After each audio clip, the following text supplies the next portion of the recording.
I feel a kind of symbiotic relationship with Final Cut Studio. It's now been 7 years that I've been using it. You can use it out of the box on the simplest kind of home video, and you can use that same software all the way up to the largest budget film. What you want is for Tetro to grab him, even though it isn't a match. I've worked with Francis Coppola for 40 years now, so it's been a long-term, fascinating, wonderful collaboration. What I had done is I had spent the money of this is classic Coppola. I had spent the money of the mix to buy a mixing machine. And it worked, sort of. We could see the picture, but there was only one problem. It was upside down. So I said, wait a second. I took the television set and I turned it upside down. So Francis has always been interested in the process by which films are made as much as he's interested in the final product. So that's the size of the shot, the way it was really photographed.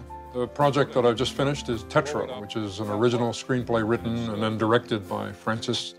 The movie is based very much on my own personal observations in my life. It's a story of a younger brother who goes to search for an older brother who had disappeared and finds him living in Argentina. That boat sails, you're on it. Sure. Thanks, Angie. Angie's dead. My name is Tetro. We had a very big screen on Tetro. We built a projection room. My editing station was in a corner of that projection room, and I would be seeing a very high-resolution ProRes codec.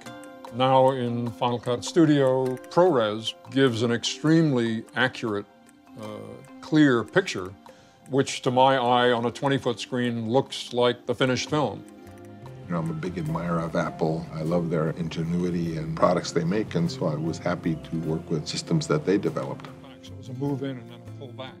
You're sitting there with your editor, and I did this all the time with Waller. I said, well, what if that wasn't there, but we took that, moved it over there, and then we did that, which Final Cut can do. That idea can very often lead to yet another idea that wasn't anticipated by either of the people suggesting to make the change.